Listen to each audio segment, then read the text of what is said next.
Bueno, pues bienvenidos, muchas gracias por responder a una convocatoria que no fue con tanta anticipación. No pido que fuera con más anticipación, pero también se dio una serie de oportunidades que teníamos que aprovechar.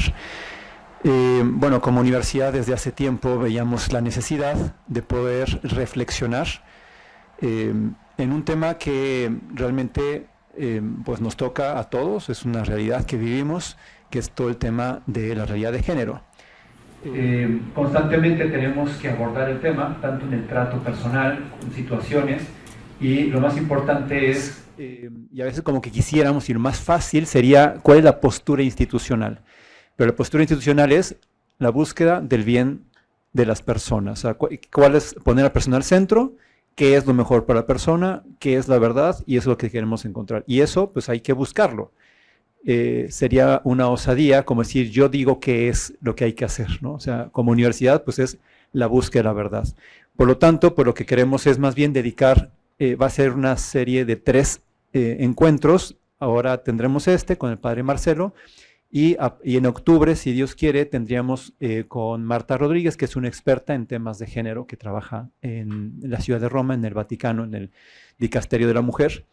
Y ella abordaría un tema quizás ya más desde la práctica, digamos, ¿no? De la situación, etcétera, etcétera, ¿no?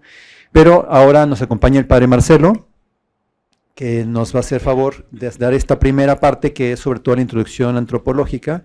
El padre Marcelo Bravo es legionario de Cristo, es chileno, es director del Instituto Superior de Ciencias Religiosas del Ateneo Pontificio Regina Apostolorum en Roma, miembro de su consejo directivo, es doctor en teología dogmática y magíster en filosofía, se desempeña como profesor extraordinario de teología, donde aborda temas de teología trinitaria, diálogo entre fe y razón y diálogo interreligioso.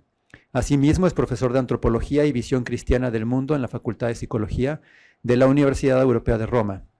Es socio correspondiente de la Pontificia Academia de Teología y de la Asociación Teológica Italiana.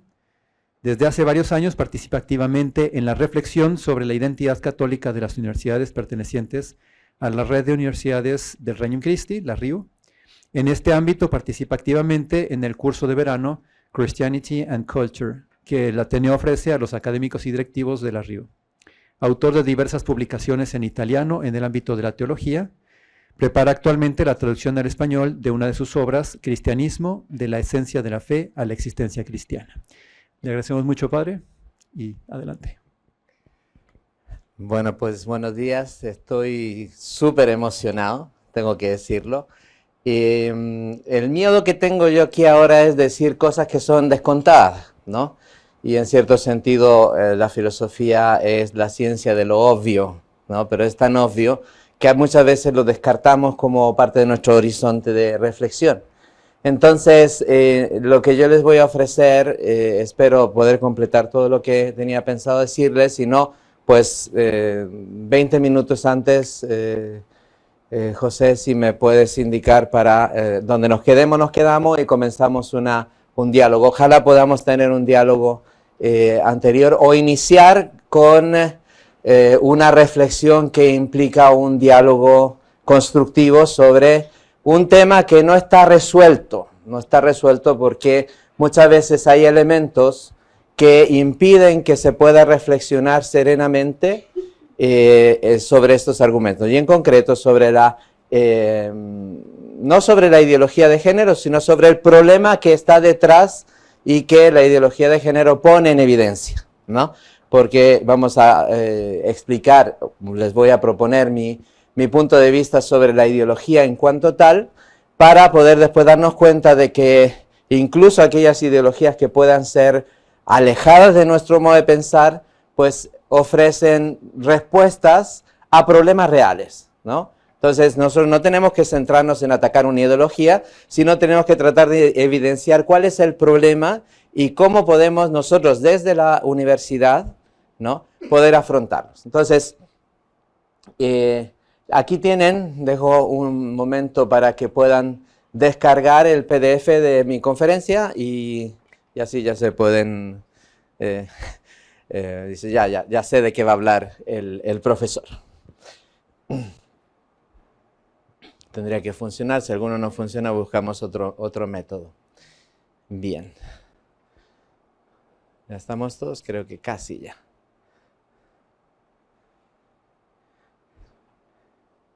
Ya estamos. Entonces, si hay algún... lo voy a volver a poner de todas maneras. Ok.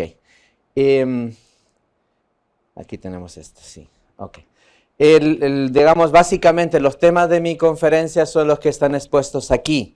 La enfermedad de Occidente, la ideología de género y la antropología cristiana. Y ahora espero que me tengan paciencia para poder explicar cuáles son los términos de qué quiero hablar y ya después podemos establecer un inicio de reflexión. ¿Ok? Entonces, sí me parece que esta reflexión, esta frase de Chesterton que él escribió en 1905 en su libro Herejes, puede ser para nosotros significativa, ¿no? Porque no solamente en el tema del género, de la doctrina de género, también en muchos otros elementos parecería que tenemos que demostrar lo obvio, ¿no? Parece que ya hay un momento, una circunstancia, y ahí es donde nosotros podemos hablar de una ideología que, digamos, ya está penetrando la sociedad, es precisamente la incapacidad de poder reflexionar sobre aquellas cosas que son percepciones espontáneas, que es lo que podríamos llamar lo natural, lo obvio, lo de sentido común, ¿no? Se encenderán hogueras para testimoniar que 2 más 2 son 4, desenvainaremos espadas para demostrar que las hojas son verdes en verano. Y aquí quería hacer una reflexión así rápida, me viene en el momento, de una película que está sacada de un libro de George Orwell, que es en el 2000 no surge el sol, en donde a Winston, un personaje principal, lo pueden buscar en internet porque está ahí la película, en donde a una persona lo torturan para que cuando el militar le muestra un dedo una mano con 5 dedos, él diga que no son 5, sino que son 4, ¿no? Que en vez de decir que crea a lo que le dicen y no crea a lo que ve. Bueno, pues desenvainaremos espadas para demostrar que las hojas son verdes en otoño. Tendremos que demostrar, tendremos que luchar para demostrar aquello que no se puede demostrar, ¿no? Y en la epistemología clásica, nosotros bien sabemos que aquello que es obvio no se demuestra, se declara, ¿no? Se declara, se presenta, se pone delante para que se pueda observar en su, digamos, en su evidencia. No tengo que demostrar lo que es obvio, ¿no? Demuestro lo que no es inmediatamente obvio. Bueno, introducción, hago una premisa. Estar en contra, y podemos estar en contra, de la ideología de género no es cerrarse en la búsqueda de la verdad sobre el hombre y la mujer, ¿no? Es decir, más aún, la universidad es el lugar donde se tiene que hacer una búsqueda de la verdad, se tiene que reflexionar sobre quién es el hombre, qué es la mujer, qué significa ser humano en el respeto de la persona, ¿no?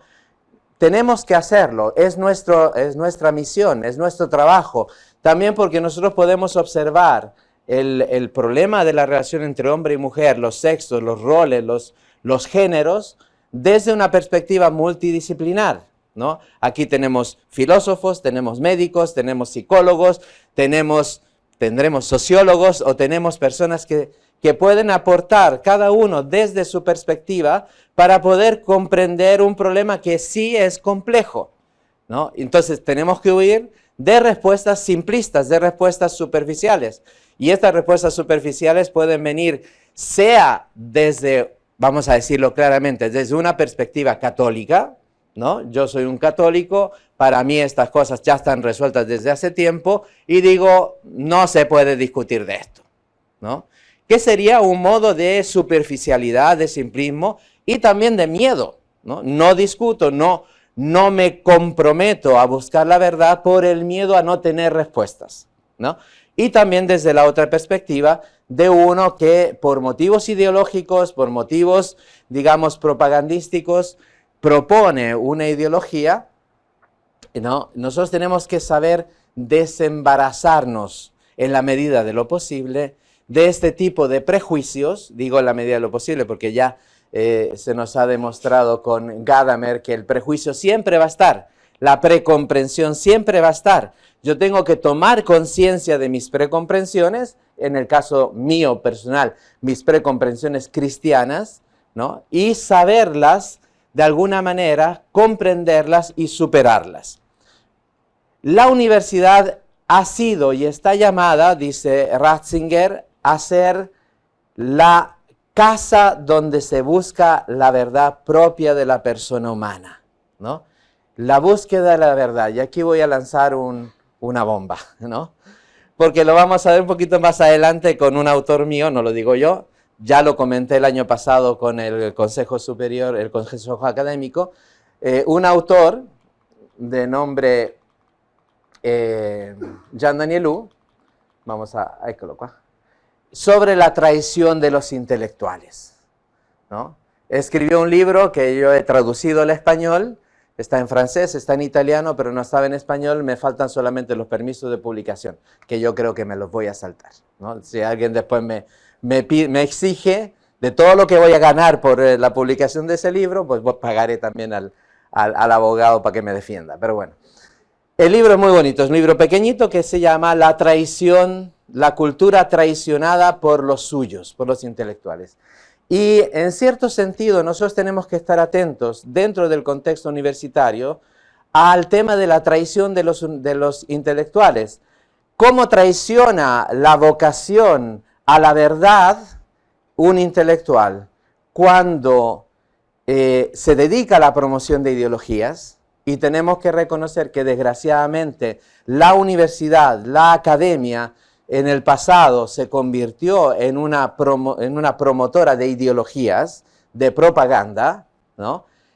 Tal vez todavía hoy, y nosotros tenemos que tener cuidado de no convertirnos en una promotora de ideologías o de propaganda, o también renunciando a pensar el universal, lo universal, a pensar universalmente, a pensar como universidad, ¿no? Algunos me han escuchado decir que si la universidad no se abre a la universalidad del saber, a la multidisciplinaridad, a pensar en sus propios principios, a ser el lugar donde se busca la verdad, nos convertimos en un instituto de hiperespecialización, ¿no? Somos un instituto hiperespecializado que te doy competencias para poder guiarte en la vida concretamente para encontrar trabajo, pero no te formo para ser un hombre integral. La universidad tiene que formarnos en la universalidad y traiciona a su vocación cuando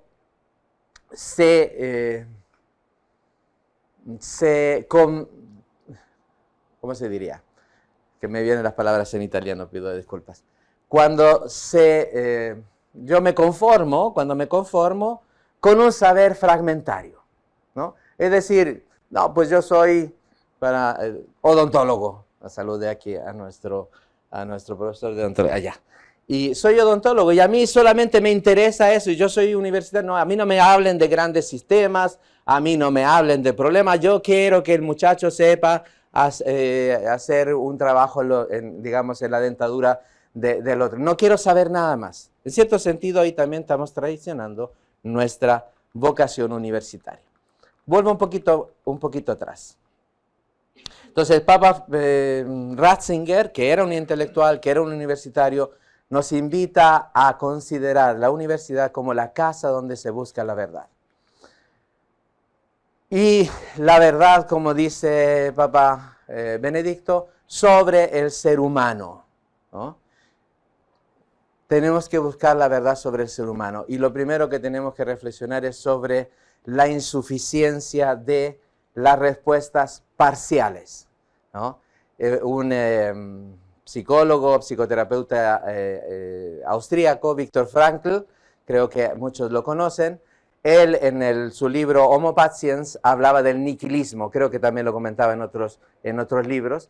¿Qué es el niquilismo? El niquilismo no es decir que nada existe, sino el reducir toda una realidad solo a un aspecto.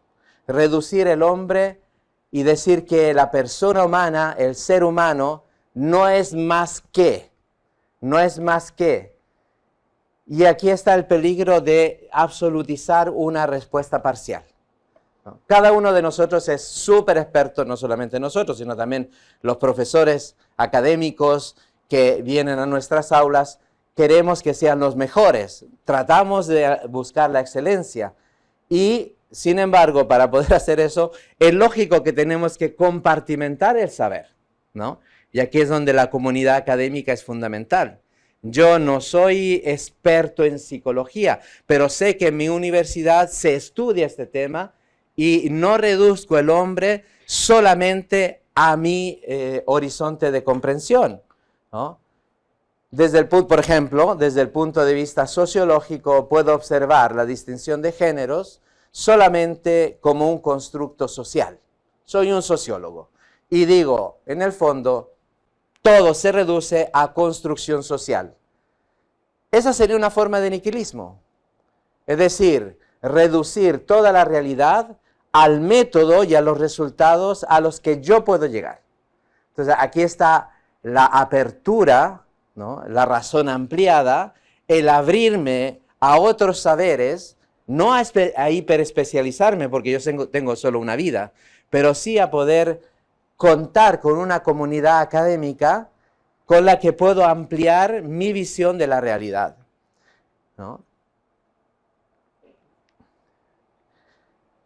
¿Se acuerdan de esta en la Gaia Ciencia, Gaia Scienza en italiano? Cuando está este loco de Nietzsche que está buscando al hombre, busco al hombre, ¿dónde está el hombre? Realmente no lo buscaba, porque él ya tenía la respuesta, el hombre ha muerto, ¿no? Dios ha muerto, perdón, Dios ha muerto. En cierto sentido, una ideología ya tiene la respuesta, no se coloca en una actitud de escucha constructiva, de buscar cuál es tu opinión. No me interesa saber tu opinión. Genero la pregunta porque yo ya tengo la respuesta.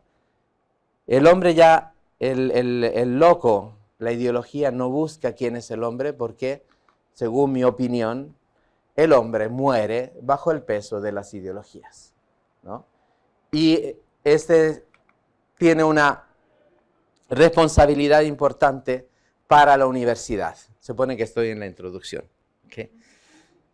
Y porque sí considero yo que la ideología es una forma de pensar que busca hacer violencia a la realidad en vista de una idea, ¿no? Hay una historia, una anécdota que se atribuye a Hegel. Cuando Hegel estaba explicando su sistema, alguno le dijo por ahí, pero lo que tú estás explicando va contra la realidad. Y la respuesta de Hegel fue, pues peor para la realidad, ¿no? Yo no soy experto en alemán, es una lengua que me falta, bueno, me faltan muchas, pero esta es una que me falta.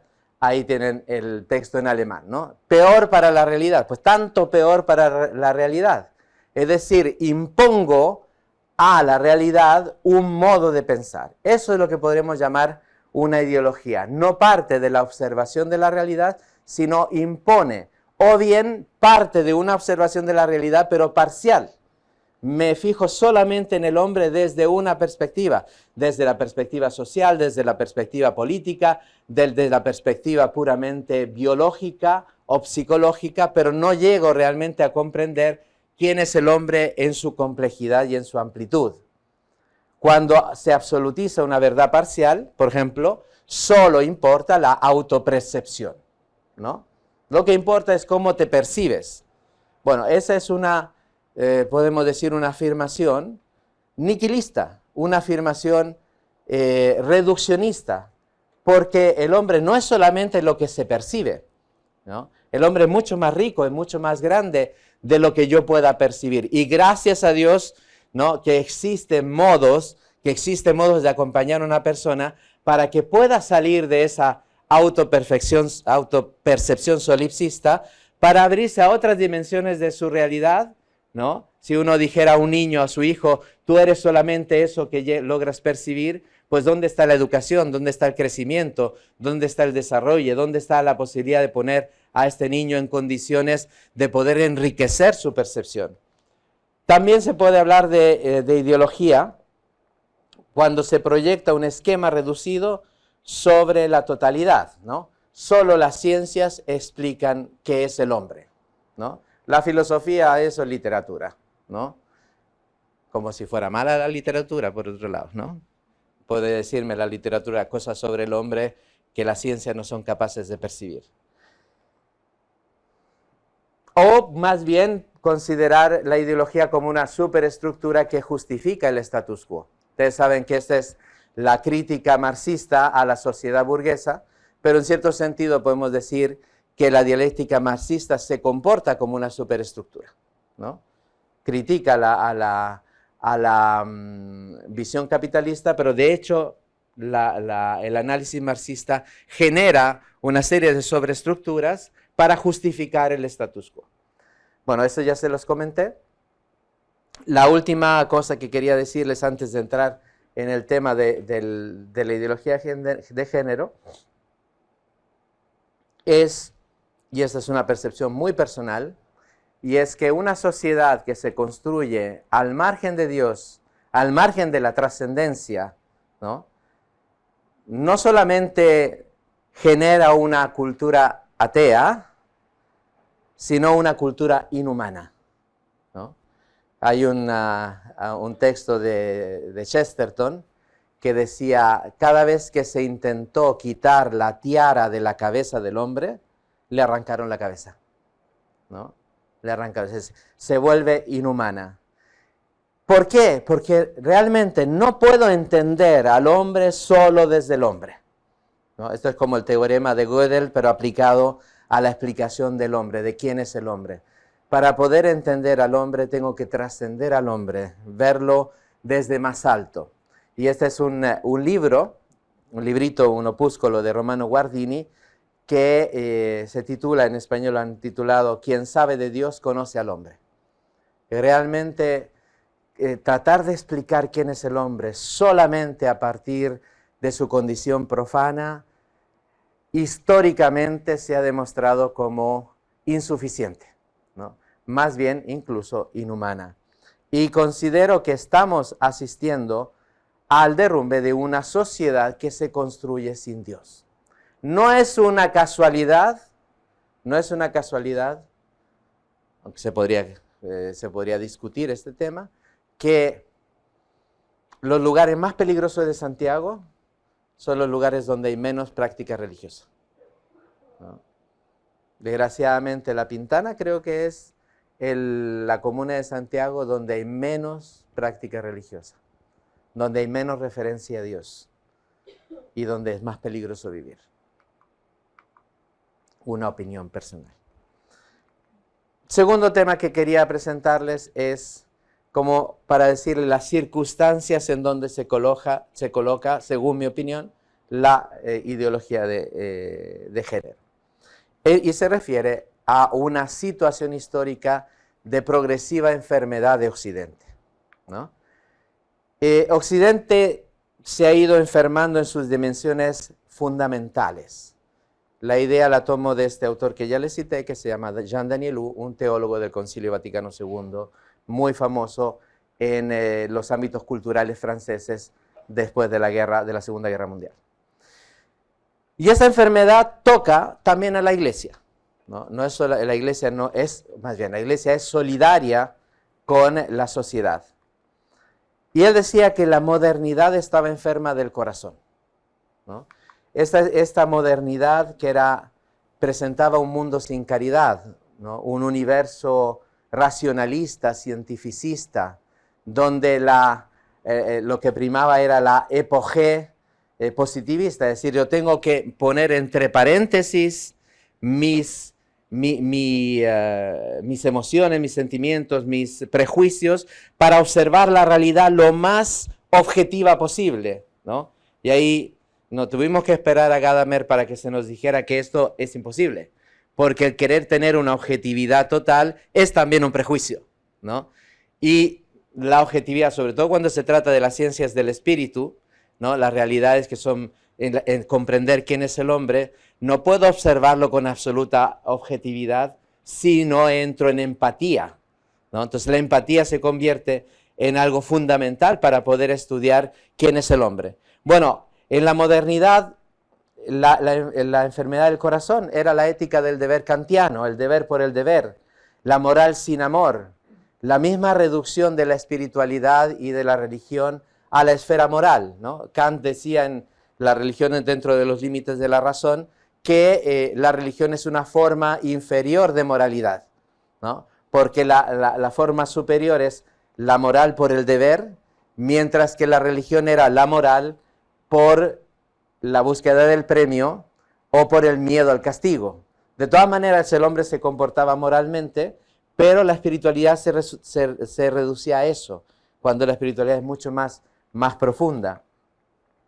En el cristianismo se le dio mucha importancia al campo de la moral y de la observancia, mientras que, y esto es curioso porque en los manuales de teología, ¿no?, que surgieron después del Concilio de Trento, de la manualística, la era de oro de la manualística, la espiritualidad era reducida a lo que se llamaba el scholium pietatis, ¿no? Se estudiaba la teología lo más objetiva posible, se trataba a Dios más como un objeto que como el sujeto por antonomasia, y al máximo, al final, se hacía una especie de angulito espiritual, ¿no? La espiritualidad era devoción, ¿no? Tendremos que esperar hasta el siglo XX para encontrar a los grandes teólogos, maestros de la teología espiritual, que recuperaron la espiritualidad como una doctrina teológica, es decir, que dieron espiritualidad a la teología, ¿ok? A nivel también de la investigación sobre Jesús, la única interés que se tenía, estoy haciendo un esquema, entonces no es, la realidad es mucho más compleja, pero de alguna manera nos puede servir para entender la situación. La búsqueda de la historia de Jesús, ¿no? Y que de hecho redujo Jesús a una grande figura humana, pero sin relevancia espiritual, sin valor teológico. No es el Hijo de Dios, es un hombre magnífico, pero solamente un hombre.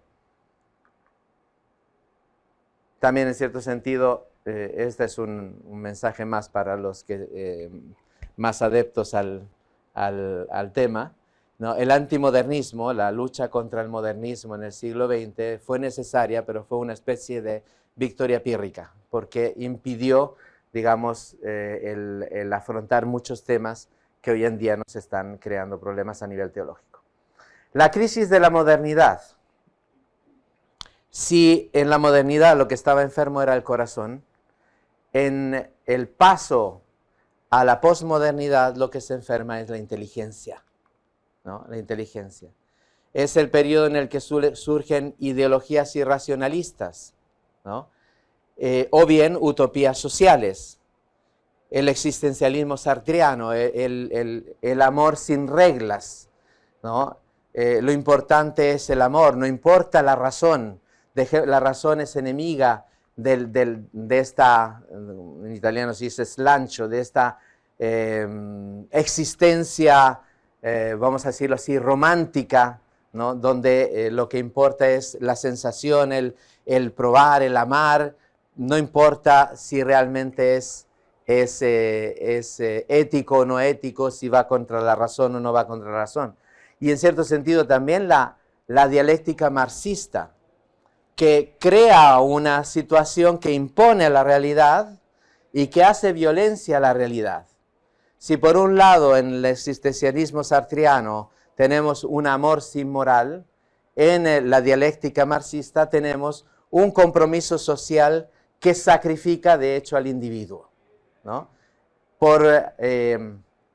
Con tal de hacer llegar, ¿no?, la sociedad perfecta, la sociedad marxista, sacrificamos al individuo, sacrificamos a aquellos que no están preparados para poder aceptar y acoger la venida del hombre nuevo. De hecho, el marxismo se coloca como una escatología secular, ¿no? Si uno observa cuáles son los 3 puntos fundamentales de la teología de la historia cristiana, coinciden con la visión marxista, pero sin Dios y sin cielo, ¿no? Los 3 puntos fundamentales de la teología de la historia son la sinergia, la condescendencia y el eschatos.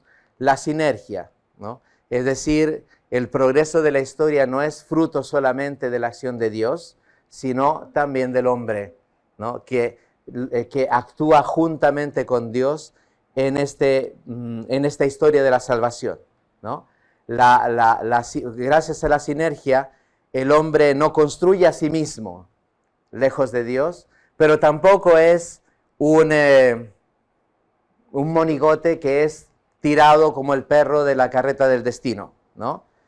Que es arrastrado como Edipo, ¿no? Es arrastrado por el destino a cumplir su destino sin libertad.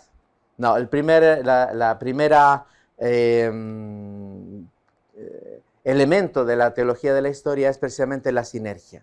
En el caso del marxismo es la unión, ¿no? Nos unimos para luchar por nuestro futuro. Yo solo no puedo, lo tengo que hacer de manera colectiva. La segunda es la condescendencia. Dios acompaña a su pueblo, ¿no? Tomando en cuenta de que el hombre no está preparado al inicio para poder acoger la verdad que después se concreta en Jesucristo, ¿no?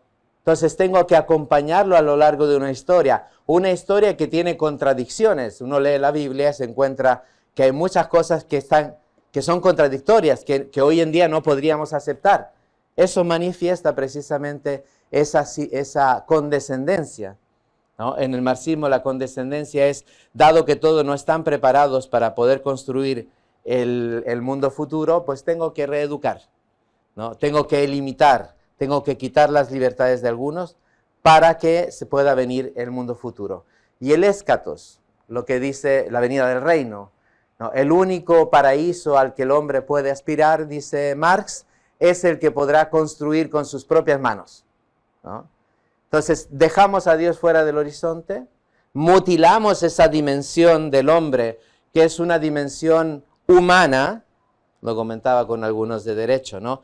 Los fines de una sociedad son 3, ¿no? El bienestar económico, la posibilidad de establecer relaciones libres y también, y esta se olvida, es el poder desarrollar la propia sensibilidad religiosa que pertenece a la dimensión de la ciudad. Entonces, mortificando la búsqueda personal de Dios del hombre, mutila al hombre. El único paraíso al que se puede aspirar es el que tú construirás con tus manos. Y si no eres capaz de construirlo, pues, chao, desapareces, no tienes significado, no vales. A nivel eclesial, estamos hablando del 68, se privilegia la praxis, la solidaridad por encima del dogma, ¿no? En este periodo, en los años 60, surgieron muchos grupos sociales en donde cristianos generosos, ¿no? Buscaron mejorar las condiciones de sus hermanos más necesitados, pero a los cuales no se le iluminó la inteligencia, porque si no tienes un porqué hacer las cosas, si no tienes una visión, ¿no? Que va más allá de lo inmediato, pues resulta que unos se empezaron a preguntar, bueno, ¿por qué mejor la ética cristiana y no la ética marxista? ¿Por qué no seguimos otras éticas? Porque no conocían el trasfondo que había, digamos, más allá de la praxis, la necesidad de la contemplación. Y estamos en la fase actual, en la sociedad posmoderna. Y yo creo que la sociedad posmoderna, lo que está enfermo es la sensibilidad, ¿no? Es la emotividad, es la emoción. Y no es casual la dificultad de muchas parejas, de muchas personas, de poder creer en la posibilidad de encontrar el amor de la vida. Lo que era el amor romántico ya no existe, ¿no? Nos hemos reducido, sigo simplificando porque después la realidad es más compleja, pero de alguna manera lo único que puedo hacer es tratar de el carpe diem, ¿no? La satisfacción del momento inmediato, porque no sé si la otra persona, no sé si voy a poder, ¿no?, encontrar la satisfacción profunda de mi vida. Los niños nacen sin padres, falta unas relaciones sinceras, relaciones íntimas, ¿no?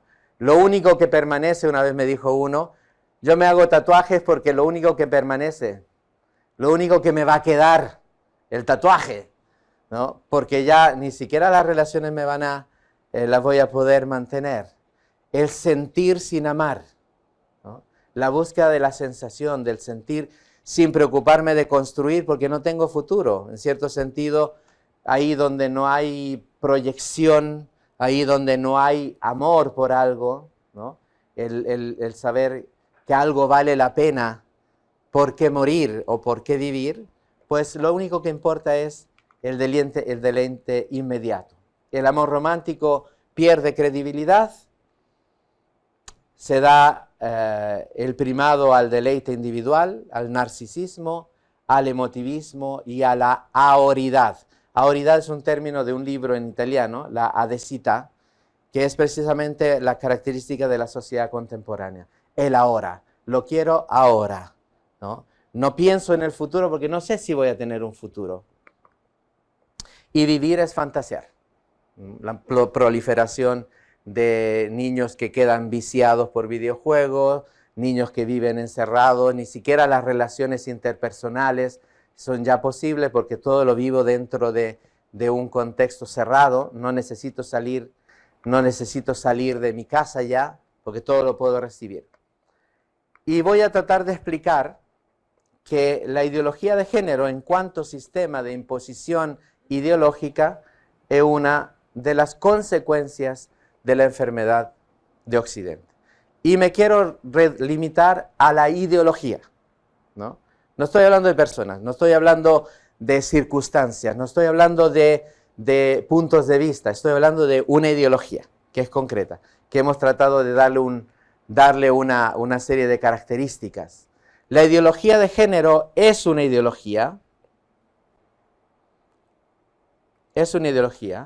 porque trata de imponer una idea violentando las evidencias y el sentir común. No se funda en la búsqueda honesta de la verdad sobre la persona y ni siquiera, ¿no?, ayuda a aquellos que pretende defender o reconocer. Y obstaculiza cualquier tentativo de comprensión serena y profunda de la diversidad. Es lo que les dije al inicio. Yo creo que sí es necesario profundizar más allá de primeras impresiones o visiones, vamos a llamarlas con un nombre, visiones dogmáticas. Más allá de visiones dogmáticas, es importante reflexionar desde una perspectiva interdisciplinar sobre el problema de la identidad sexual. Creo que es totalmente necesario. Pero desgraciadamente estas ideologías obstaculizan la posibilidad de una comprensión profunda y serena. Y ni siquiera se abre a la posibilidad de un tertium datur. ¿Cuántas personas, ¿no?, de tendencia o de práctica homosexual, cuántas personas que, digamos, tienen sus puntos de vista, no están de acuerdo con la ideología de género? Y estas personas también son atacadas y criticadas, porque o piensas como yo, ¿no?, o desapareces del planeta, ¿no? Desapareces. Entonces, no es la reflexión, es la ideología la que tenemos que tratar de contrarrestar, o de, según yo, de evitar que se instale, ¿no?, en el ámbito de la universidad. Cuando se niega, esto es lo que yo decía, de que ni siquiera se abre a la posibilidad de un tertium datur, ¿no? Es decir, entre la visión católica, vamos a llamarlo así, dogmática, y la visión ideológica de la ideología del género, no existe un tertium, ¿no? No, yo quiero reflexionar, pero no desde los presupuestos. No, no puedes. O eres de los nuestros o no eres de los nuestros. Y aquí hay un elemento que tiene que ver con la ideología, y es cuando se niega la posibilidad de descubrir la verdad, todo se reduce a una cuestión de poder. Si no existe una verdad, no me gusta la palabra absoluta por sus connotaciones filosóficas. Una verdad compartida, una verdad, yo le decía a mis alumnos de psicología, si yo considero que una cosa es verdad, de alguna manera espero que sea también una verdad para ti, ¿no? Que tú la reconozcas también como una verdad. Lo que vale para mí, si yo me doy cuenta de que efectivamente vale, puede valer para ti. No necesariamente, yo me hice sacerdote, no significa que, dado que para mí ser sacerdote es un bien, todos tienen que hacerse sacerdotes y monjas. No, yo lo reconozco como un valor, aunque no es un valor que sea para mí en un momento concreto. Igual y a alguno le sale la vocación y dice, yo tengo 50 años, me puedo hacer cura. No, puede pasar. Pero el reconocimiento del valor y de la verdad y de la belleza de algo, ¿no? Solo tiene importancia en la medida en que puede ser compartido con otros, que puede ser, también yo puedo ser partícipes a otros de esta verdad. Si yo niego la posibilidad de que exista una verdad, aquí gana el que tiene más poder, ¿no? El que tiene el poder, ¿no? Inception, la película, ¿no? Para meter una idea, ¿no? Para imponer una idea, la propaganda, por aquí había un periodista, ¿no? La propaganda, ¿no? El poder político, el meterme en las instituciones para hacerlas saltar, ¿no? Quien tiene poder empuja una idea, y esa es precisamente la ideología. Aquí lo importante es que tengamos la paciencia, la caridad de poder reflexionar serenamente. Esto lo dije el año pasado una vez en uno de los encuentros, ¿no? Sobre temas de diversidad de género, reflexionemos, pensemos. Hoy en día, si yo digo no estoy de acuerdo, ya estoy ofendiendo a alguien, ¿no? No es un lugar de ofensa, que estamos discutiendo sobre la verdad, no estoy discutiendo sobre ti, no estoy discutiendo sobre tu estilo de vida, estoy discutiendo sobre cuáles son las condiciones para poder comprender la diversidad. Un tema concreto, por ejemplo, el tema de los roles. Tenemos que reconocer que en nuestra sociedad occidental, pero no solo, en nuestra sociedad occidental los roles parecen realidades demasiado no fijas, estructuradas, y por lo cual, como me dijo uno, dice, una vez traté de ayudar a mi mamá en la cocina y mi papá me sacó volando, era un charro mexicano, ¿no? Me sacó volando y dice, esas son cosas de mujeres, ¿no? Y si me pongo a llorar, no llores, ¿no? Marica, ¿no? No llores. O sea, hay un tema sobre los roles que hay que reflexionar. Hay que reflexionar sobre el hecho de que si bien existe una complementariedad entre hombre y mujer, también hay una especie de condivisión, podemos decirlo así, de experiencias por las cuales yo estoy aquí hablando así, para decir que tenemos que reflexionar. Lo que pasa es que una ideología podría impedirme poder establecer un contexto de confianza para poder reflexionar, ¿no? Y aquí también los que estamos del lado oscuro de la fuerza, ¿no? Podemos tener actitudes fundamentalistas y actitudes ideológicas y decir, no, de esto no se puede discutir. Estamos en la academia. Tenemos una serie de normas de convivencia, de respeto, de cercanía, de conocimiento. Antes de poder discutir, ¿no? Yo tengo que conocer a la persona. Y cuando ya la persona para mí es una persona significativa, mi modo de reflexionar va a ir cambiando. Porque tú eres alguien importante para mí. La universidad, perdónenme que sea a veces un poquito así, y espero que les pueda servir, si no, pues ya me tirarán piedras, ¿no? La universidad no es sin filtro, ¿no? Donde cada uno dice lo que piensa tratando de ganar mayor audiencia posible y de poner en problemas al otro. La universidad es una casa. La universidad es la casa donde se busca la verdad, y yo no podré encontrar la verdad sin tu ayuda, sin tu propuesta, sin tu reflexión, sin tu compromiso. Aquí Papa Francisco tenía una frase que no sé si es la interpretación justa, pero a mí me gustaba, ¿no? que el espacio es mayor que el tiempo, ¿no? O el tiempo es mayor que el espacio. Es decir, el proceso es tan importante cuanto el resultado. Porque el proceso en una universidad significa el poder trabajar juntos en un plan de reflexión, en donde lo más importante que al final de la jornada hemos discutido, nos hemos peleado, hemos dicho estoy de acuerdo pero no estoy de acuerdo en esto y en esto otro sí y en esto otro no, pero al final salimos más amigos, ¿no?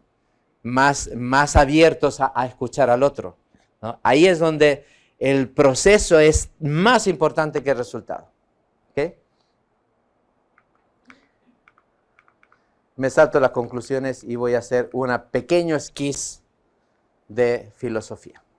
La parte que me pidieron dar. Pido perdón porque algunas reflexiones y reflexiones ya menos fogosas tal vez. Para saber quién es el hombre hay que observarlo en la acción, ¿no? Cómo actúa, cómo se comporta. Y para mí la evidencia es el punto de partida, ¿no? Es el punto de partida de la filosofía, ¿no? Las 5 vías de Santo Tomás, la primera es la más evidente, ¿no? Y de la primera después todas las demás son más fácilmente comprensibles, ¿no? Algo se mueve en el mundo. Pues sí, es evidente que algo se mueve en el mundo, ¿no? Después el paso de la potencia del acto tal vez es menos comprensible, pero el punto de partida es siempre lo que es más evidente. Y con la conciencia de que lo que es evidente no se demuestra, se declara, ¿no? Yo no puedo demostrar que estoy aquí. Aquí estoy, ¿no? Puedo hacer un paso de baile si quieren, cueca, ¿no? Tengo que volver a aprender a bailar cueca porque ya se me olvidó. Se muestra. Y aunque no es lo más evidente, pero aquí lo pongo, la evidencia de mi condición de espíritu encarnado. Es decir, que yo no me reduzco a mi biología, que yo no me reduzco a mi dimensión material.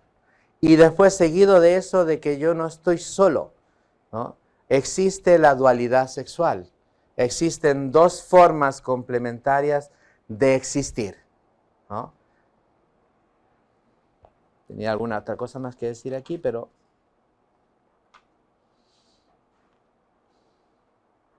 Sí, en el primero, la evidencia de mi condición de espíritu encarnado. Hay una frase muy bonita de Gabriel Marcel, un filósofo existencialista cristiano del siglo pasado. Yo soy mi cuerpo, ¿no? Yo soy mi cuerpo. Y él no era un materialista, ¿no? Estaba diciendo que lo que yo soy, no se puede entender sin mi dimensión corpórea. Hay una relación intrínseca hasta el punto de poder decir, yo soy mi cuerpo. Quien toca mi cuerpo, no toca mi cuerpo, me toca a mí, ¿no? Me acuerdo cuando iba a mis sesiones de kinesiología, ¿no? Para recuperarme el brazo, yo solo le decía a la kinesióloga, estaba feliz la mujer, pues le dije que se iba al cielo, ¿no? Pues, ¿quién me toca? Tú estás tocando mi cuerpo, pero no estás tocando un cuerpo biológico, ¿no? El cuerpo no se reduce, lo que decíamos, a la biología. Es también sentimiento, es también deseos, es también voluntad, es también espíritu, ¿no? Y de alguna manera, este cuerpo sujeto, ¿no? Cuando yo digo hay que seguir la naturaleza, porque el hombre no es solamente naturaleza, es también cultura.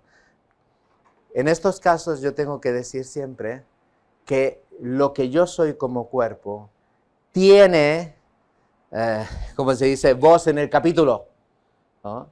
Tiene voz pasiva y voz activa. No es simplemente indiferente lo que yo soy y cómo soy, con esta estatura, con este color, con esta inteligencia. Es lo que yo soy.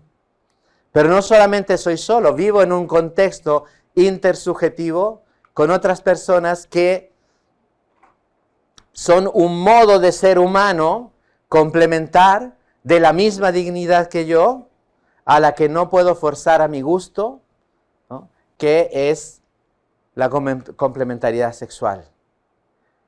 Y más aún, existe en la corporeidad humana la dimensión de la esponsalidad, ¿no? El cuerpo está hecho para la donación. El cuerpo está hecho, los brazos están hechos para extenderse a otros. Están para acoger. La mirada, el lenguaje, todo habla de comunión, todo habla de relación. Vivo en una red de relaciones significativas en donde las primeras relaciones que tengo son relaciones maternas, ¿no? Y relaciones amorosas, relación con otra persona, que me completa, que me complementa, en donde incluso los aspectos más biológicos son vividos culturalmente, son vividos significativamente, ¿no? El comer, la misma relación sexual, cuando es vivida por amor, ¿no? Te llena de beatitud. Cuando es vivida como abuso, ¿no? No se requiere el abuso sexual para abusar, ¿no? Cuando se vive como una moneda de intercambio, el hombre vive culturalmente, da intencionalidad a su cuerpo, a lo que él es como ser corpóreo. Entonces el primero era agere sequitur esse, ¿no? El ser sigue, el actuar sigue al ser. Y la otra idea es omne agens agit simile sibi, o sea, todo ente actúa de manera semejante a lo que es, ¿no? Entonces, soy humano, actúo como hombre. Pero si yo me creo un perro, no voy a actuar como un perro, voy a actuar como un hombre que está imitando a otra realidad. Porque el hombre vive todo lo que vive, lo vive humanamente. Actúa de acuerdo con su naturaleza. Pero nosotros nos damos cuenta que la naturaleza del hombre es no reducirse a la naturaleza. El hombre es un ser cultural. El hombre es uno que puede transformar su naturaleza, ¿no? Puede romper un ciclo natural, por ejemplo, la enfermedad, ¿no? No todo es natural. Existe también la cultura como una dimensión fundamental. Pero, aunque el hombre no es solamente cultural, como dije antes, la naturaleza, la dimensión objetiva de lo que yo soy, o subjetiva, sentido de que yo soy un cuerpo sujeto, tiene voz en el capítulo. Lo que yo soy tiene algo que decir sobre lo que estoy llamado a ser y lo que yo quisiera ser, ¿no? En este sentido, uno puede decir, existen límites. No puedo ser un árbol, no puedo ser un animal, ¿no? No puedo ser cualquier cosa, ¿no? Porque lo que yo soy como cuerpo, ¿no? No simplemente es objetividad material, biológica, que puede ser modificado, por ejemplo, por un médico, que conversábamos ayer, ¿no? El médico lo ve, ¿se puede hacer una modificación biológica? Ah, sí, lo puedo hacer, hacemos una modificación. Pero con esto hemos cambiado la persona, hemos cambiado la corporeidad. ¿Cuánto un médico tiene que tomar en cuenta que no todo se reduce a la dimensión biológica? De que existe otras dimensiones que yo no he tomado en cuenta o que no me importan. Estamos terminando, creo. Sí. La dimensión sexual, sin embargo, tiene... No me dijiste, levantaste la mano. Ah, ok. Insisto, este punto. La característica de lo humano es vivir la sexualidad o vivir todas las dimensiones de lo humano racionalmente. Secundum rationem, de acuerdo con la razón. Entonces, aquí es donde, si vivimos en una sociedad que ha puesto la centralidad en la sensación, ¿no? Es difícil que yo pueda salir de ahí. Todo se reduce a lo que yo siento. Y lo que yo siento puede ser voluble, puede ser cambiante. Hoy día siento una cosa, mañana siento otra cosa. Y ahí vamos viendo cómo una ideología va cayendo en una contradicción detrás de otra contradicción, en donde por satisfacer la sensación o la emotividad, acaba negando lo que antes afirmaba, ¿no? La sexualidad, la corporeidad, el hombre la vive humanamente. Y con esto quiero terminar. El bien integral de la persona es la bienaventuranza por el amor. ¿Cuál es el fin del hombre? ¿Qué es lo que busca el hombre?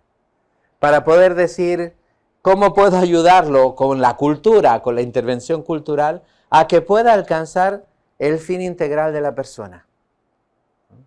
Contemplemos la realidad a la luz de la bienaventuranza, de la que se habla poco. La reflexión sobre las virtudes. ¿Qué significa la virtud? La virtud hacía para Aristóteles el hombre perfecto. El ejercicio de las virtudes daban la bienaventuranza. ¿Qué entendemos hoy por felicidad? ¿Qué entendemos hoy por en italiano dicen el apagamento, ¿no? El sentirse pleno? No hay en ciertas circunstancias, no solamente de la experiencia, vamos a llamarlo así, de la homosexualidad o lo que sea, también en la experiencia heterosexual, podemos decirlo así, esta experiencia de que me falta algo, de que no me siento pleno. ¿Y cuánto he reflexionado sobre las virtudes? ¿Qué es lo que tengo que hacer para poder decir, realmente mi vida vale la pena que sea vivida? Juan Pablo II en la carta a las familias, en 1994, a mí me tocó mucho porque yo era muy joven en ese tiempo. ¿Qué es lo que busca un joven o una joven con su amor? Lo que busca es su amor sea bello. ¿Qué es lo que necesito yo para que mi amor sea bello?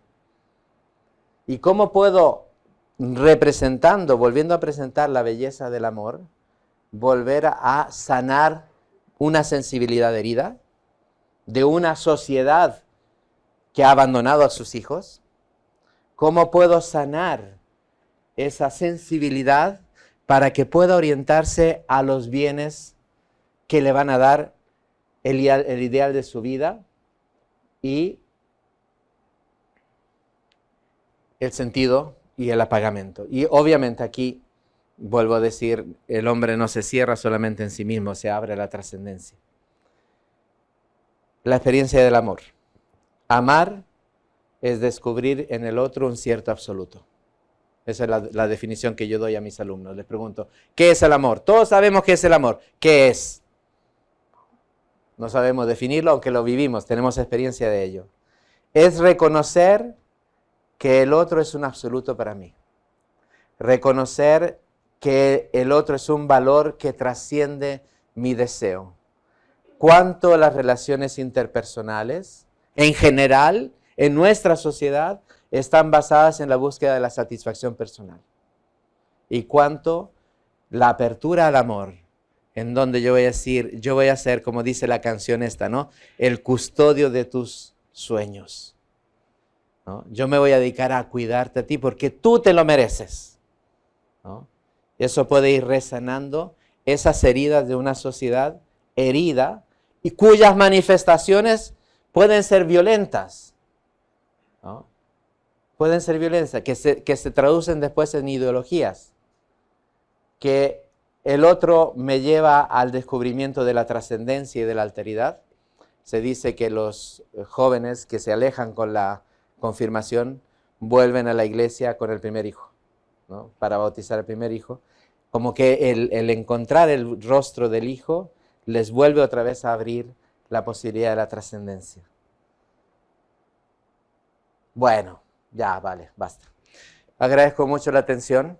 Es insuficiente lo que he dicho, seguramente estoy siempre abierto pueden escribirme cuando quieran, para reflexionar. Creo que muchas cosas se pueden mejorar, pero sobre todo lo que me interesa no era tanto decirles qué está bien y qué está mal, ¿no? Sino el despertar la necesidad de crear un espacio en el que podamos encontrarnos, cada uno con sus ideas, cada uno con sus experiencias, para decir, a la luz también, obviamente, de los ideales de nuestra universidad, del ideario de nuestra universidad, cómo afrontar los problemas, los desafíos que tenemos enfrente. Una de las cosas sería meter la cabeza adentro, decir, no, no se puede, no, no hacemos manifestaciones, metemos la cabeza como el avestruz. O realmente asumimos el desafío y el riesgo, porque la búsqueda de la verdad comporta también riesgos. Muchas gracias.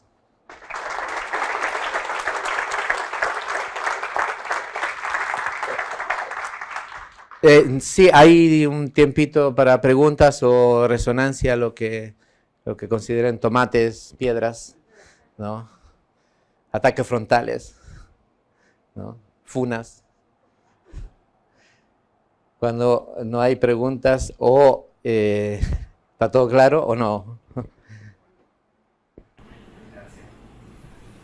Bueno, muchas gracias Marcelo por la conferencia, en realidad bastante clarificador, liberador y esperanzador escucharte en esta terminología que la vivimos constante con este grupo de estudiantes que están cambiantes, la sociedad cambia, no sé, cada 10 segundos. Desde ese punto de vista, este constructo teórico asociado a la ideología de género, como bien defines tú, solamente abarca una dimensión, pero nos complica con los estudiantes hoy día, o la mayor complejidad que tenemos es cómo los vamos acompañando. Entonces, tus reflexiones finales siento que son bastante válidas, no cerrarse a discernir, a discutir, a conversar, pero en definitiva, ¿cómo acompañarlos? Pues son cabros que tienen tantas dudas, cabros que muchas veces vienen con muchas carencias también, no solamente sociales, culturales, económicas. Entonces, eso hace que bueno, soy odontólogo, así que me hago cargo de lo que digo, tú los mencionaste, esta amalgama de estudiantes que tenemos es muy compleja. Entonces, quiero invitarte un poquito a esa reflexión final de cómo los acompañamos. Gracias, la pregunta es tremendamente pertinente y no me toca a mí responderla porque ese es problema de ustedes, ¿no? Pero me gustó una explicación que dio Papa Francisco después de esa primera afirmación que causó polémica, ¿no? ¿Quién soy yo para juzgar a un homosexual? ¿No?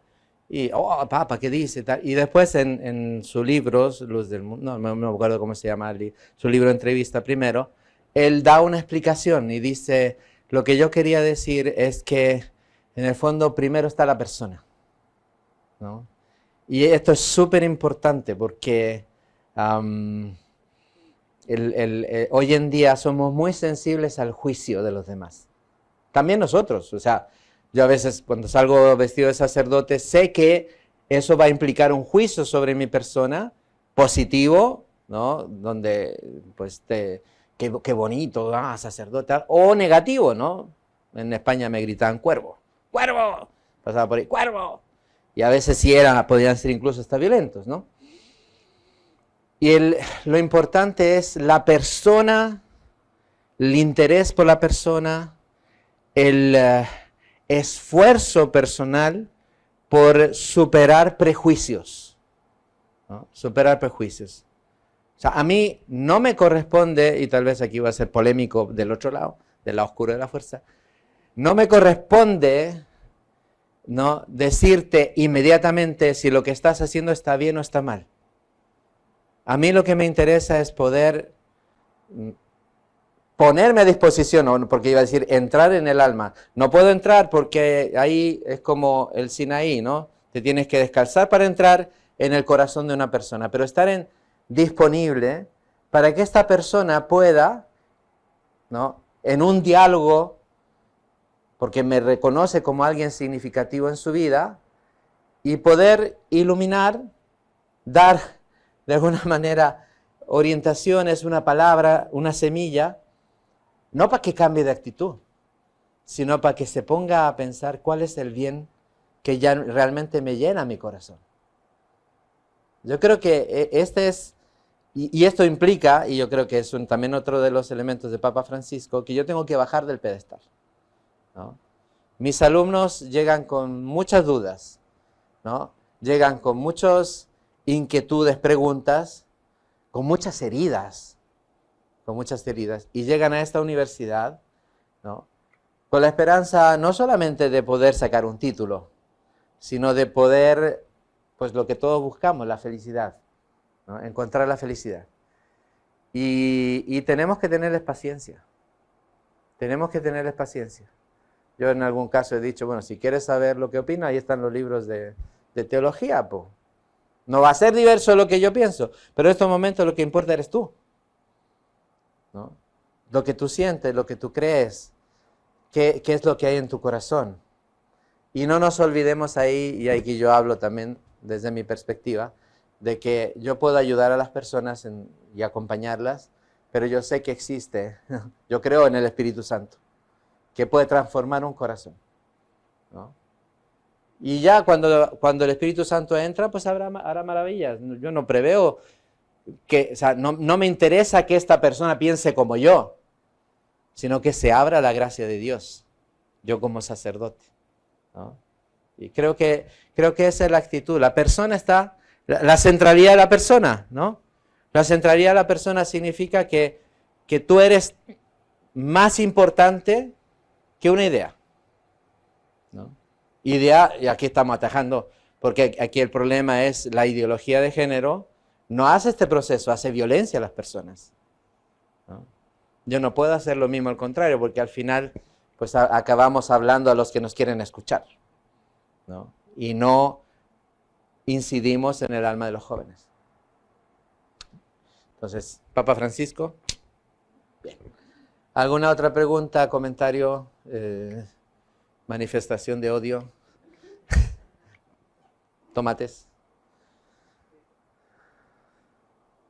Ahí está. No.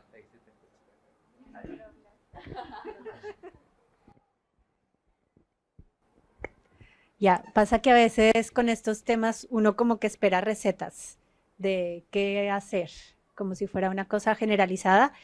Y bueno, un poco siguiendo lo que usted dice, el Papa Francisco, como al final es como cada caso, ¿no? Porque es cada uno, cómo lo acompañamos, de qué manera, y no hay como una cosa como establecida.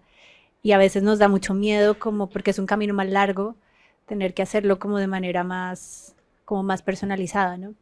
Yo creo que para mí el mayor desafío no es tanto como acompañar a estos jóvenes que estaban como con estas ideas, sino a los que piensan distinto a ellos. Porque lo que usted decía, a veces también del otro lado somos bien radicales y bien duros. Entonces, creo que el desafío es hacer que estos dos mundos se encuentren y que encontremos como un diálogo y un punto común. Porque digo, yo pongo ejemplos como a nosotros nos pasa en la pastoral, ¿no? Como que los ultracatólicos conservadores y entonces no quieren dejar entrar a estos otros, pero estos otros también uno dice, bueno, tienen su aquel, pero también son hijos de Dios, también están en un camino de conversión. Entonces como que estar metidos en estos dos mundos es lo que a veces es más difícil, ¿no? De poder combinar estas dos realidades. Uh-huh.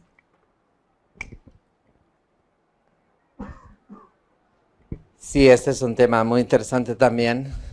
Yo creo que, por un lado,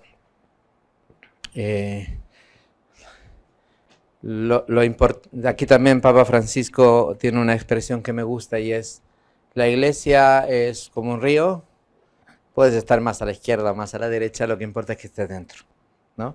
Y hay unos límites, ¿no? Entonces, yo te puedo hablar de una experiencia muy personal porque yo sí estuve en grupos más conservadores, cercanos a Lefebvre, ¿no? La Iglesia de Chile-España, etc. Y en cierto sentido, pues conozco esa realidad. Y muchas veces detrás de posiciones fundamentalistas hay inseguridades. Entonces, ¿cómo se resuelven las inseguridades? Pues buscando juntos la verdad, ¿no? Y de alguna manera también quien se sienta un poco provocado por una apertura, digamos, pastoral, pues también requiere sanar el propio corazón, ¿no? Las razones del hijo mayor, la parábola del hijo pródigo, pues el hijo mayor tiene razones, y uno dice, pues, la verdad es que sí, tiene razón, porque este compadre se gastó toda la plata, po. Entonces tiene razón, pero ¿cómo yo puedo? Y la respuesta del padre fue no decirle que estaba mal, sino tratar de abrir su corazón, ¿no? Entonces yo creo que ese es también un desafío. Después está a nivel institucional, ¿no? Porque aquí tal vez pueda ser polémico, ¿no? A nivel institucional, el decir, por el bien de la paz, no vamos a aceptar ideologías. Habrá que ver qué considero ideología o movimientos ideológicos o no, ¿no? Yo personalmente no me gustaría la bandera soviética ondeando en nuestra universidad, porque creo que no refleja los valores y los principios y lo que queremos para nuestra universidad. Tampoco una bandera nazi o otra. Es decir, de alguna manera tenemos que tomar alguna serie de decisiones que no están finalizadas a cerrar la reflexión, a impedir la reflexión, sino de alguna manera decir un estilo como en la Universidad Finisterre se afronta el tema de la diversidad. Y se va a afrontar como lo que somos, no como un partido político, no como un movimiento social, sino como un grupo de académicos que busca la verdad. Y yo creo que este es el fundamento que nos puede llevar a decir, no queremos este tipo de reflexión, no queremos este tipo de imposición ideológica porque queremos llegar a conclusiones que respeten la verdad, ¿no? Sobre el hombre.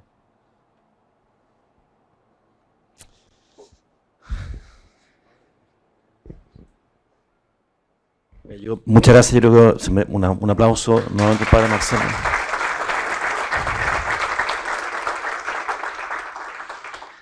Yo les quiero decir una reflexión muy breve, en verdad. No tenía pensado conversar, digamos, intervenir, pero a raíz de lo que usted dice, padre, quiero también quizás enfatizar algo que usted ha dicho, en el sentido de que esta es una universidad y en la universidad lo que se espera es que todos los temas se debatan como corresponde, con altura de miras. Es un tema extremadamente complejo, pero no por eso vamos a callar, no por eso no lo vamos a conversar abiertamente. Personalmente, yo creo que algunos de ustedes lo saben, vivo una realidad en mi núcleo familiar diversa, y eso a mí me ha hecho cuestionar muchísimas cosas, digamos. Para mí el Papa Francisco fue una luz tremenda en poder ver que lo primero, como usted decía, padre, lo primero es la persona. Y si eso no lo tenemos en consideración, créanme que por muchas definiciones, por muchos protocolos que tengamos, no vamos a hacer una casa de estudios que acoge a las personas. Bueno, y por supuesto, de ahí se siguen muchas cosas más, digamos, lo hemos conversado también con algunos de ustedes. Estuvo el episodio de la bandera del orgullo gay, que estaba puesta en la entrada, digamos, en el balcón, digamos, del segundo piso de la Facultad de Arte. Efectivamente, y lo conversamos con Kiko, digamos, esta no es una casa de estudio que quiera tener banderas de ningún tipo, ni de un club de fútbol, ni bandera mapuche. Pero también hay que entender que detrás de eso hay un grupo de personas que se siente tremendamente dolida. Entonces, bueno, ¿cómo equilibramos? Ellos nos entienden, pero también nosotros los entendemos a ellos y los acogemos? Es un temón, padre, y yo le agradezco muchísimo que haya puesto y a Pepe también, que fue el que organizó y apoyó, digamos, este inicio de conversaciones. Sinceramente, creo que este es el espacio que me gusta tener en la universidad. Yo sé que no estamos llegando a conclusiones como inequívocas, pero es un primer paso para que este tipo de temas se aborden con altura de mira, con mucha caridad, con mucho cariño y sobre todo buscando genuinamente la verdad. Así que por mi parte, padre, de verdad que le agradezco muchísimo y bueno, esto por supuesto continúa. Muchas gracias.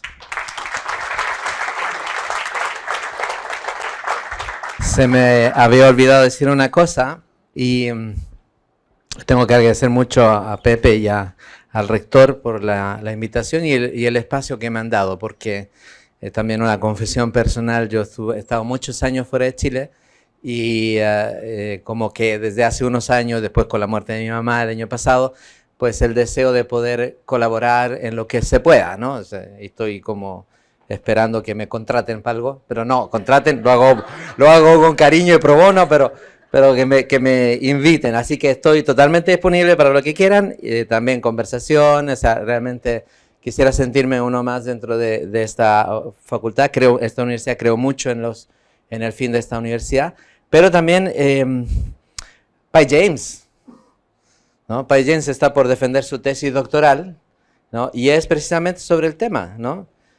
Sobre la jurisprudencia, sobre la teoría del género, un estudio comparativo entre Rawls y Ratzinger. Entonces, realmente aquí tenemos expertos, también el padre me había citado Juan Pablo Rojas, tal vez lo conocen, que sí son personas que son muy competentes. Cuando le comenté al padre James esta iniciativa que me iban, esta invitación, pues me llenó de textos, ¿no? De diga esto otro, diga esto otro. Pues sí creo que tenemos que reconocer que entre nosotros tenemos gente competente que puede profundizar en los argumentos y que tal vez no los hemos explotado suficientemente. Entonces, James, gracias. Y pues nada, y lo último, y ya sí, ya me quedo callado. La misión de la universidad es súper grande, ¿no? Yo creo que esta universidad tiene una vocación que va más allá de lo inmediato, ¿no? A veces nosotros podemos ver las dificultades que hay, los límites de las personas y los límites de económicos y estructurales que podemos tener, pero no nos damos cuenta de lo relevante que es, ¿no? Yo cuando miro a los estudiantes digo, yo pude haber sido uno de ellos, porque si no me hubieran ayudado yo no hubiera podido estudiar, ¿no? Yo soy primera generación universitaria de mi familia, el primero de mi familia que tiene un título universitario, ¿no? Y eso me llena de orgullo y a toda mi familia le llena de orgullo. Y viendo a estos jóvenes digo, ¿dónde pueden llegar? ¿Hasta dónde pueden llegar? ¿No? Estamos con lo mejor de la sociedad chilena, porque ellos parten con desventaja, ¿no? Entonces, todo lo que podamos hacer para ayudarlos a encontrar sentido en su vida, a poder potenciar sus cualidades, pues vale la pena. Así que muchas gracias y aquí estamos.